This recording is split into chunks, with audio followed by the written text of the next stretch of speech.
দ্বৈতত ভাই বোনের তাদের পুরনো পৈতৃক ভিটে ফিরে পেতে এসে নানা সমস্যা জটিলতায় পড়ে সেখান থেকে চিকিৎসক উকিল এবং নিজেদের সঙ্গীদের চেষ্টায় তারা সেখান থেকে বেরোতে সক্ষম হয়। আর এসবের মাঝেই নস্টালজিয়া, অতীতের সঙ্গে বর্তমানে যোগ এবং সম্পর্কের নানা টানাপোড়েন কাহিনী উঠে আসে।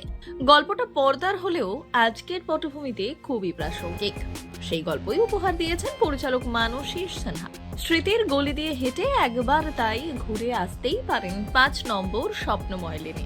বড়দিনে বাংলার বক্স অফিস কিন্তু জমজমাট, কারণ মুক্তি পেয়েছে চারটি বাংলা ছবি: খাদান, সন্তান, 5 নম্বর স্বপ্নময় লেন, চালচিত্র। এর মধ্যে 4টি ছবি দর্শকদের মনে আলাদা আলাদা করে জায়গা তৈরি করে নিয়েছে। যেমন 5 নম্বর স্বপ্নময় লেন, এই গল্পটির একটু সময় লেগেছে দর্শকদের কাছ থেকে সমাদর পেতে। তবে ইন্টারনেট খুললেই এখন দেখা যাচ্ছে মানসী সিনহার পরিচালনায় তার দ্বিতীয় ছবির প্রশংসা।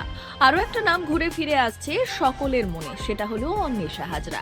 ছবিতে অপরাজিতা আঢ্য, খরাজ মুখোপাধ্যায়, অর্জুন চক্রবর্তীদের সঙ্গে পাল্লা দিয়ে অভিনয় করেছেন অন্বেষা। মানসী আর অন্বেষার একসঙ্গে কাজ প্রথমে এই পথ যদি না শেষ হয় ধারাবাহিকে, সেই অভিজ্ঞতা থেকেই কি এই ব্রেক। এর আগে অবশ্য তিনি 2টি সিনেমায় একটা ছোট্ট চরিত্রে কাজ করেছিলেন অভিনেত্রী হিসেবে। পরিচালক মানসী সিনহা জানান, যখন এই পথ যদি না শেষ হয়তে আমরা কাজ করতাম, তখন দেখি যে অন্বেষার কাজের প্রতি মারাত্মক ডেডিকেশন।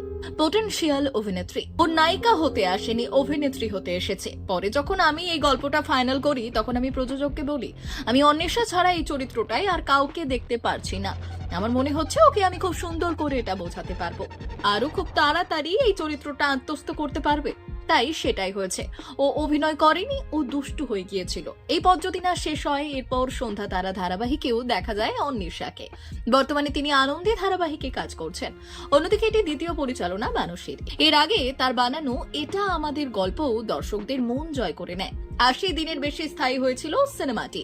ব্যুরো রিপোর্ট, ভুবন গ্রাম সংবাদ।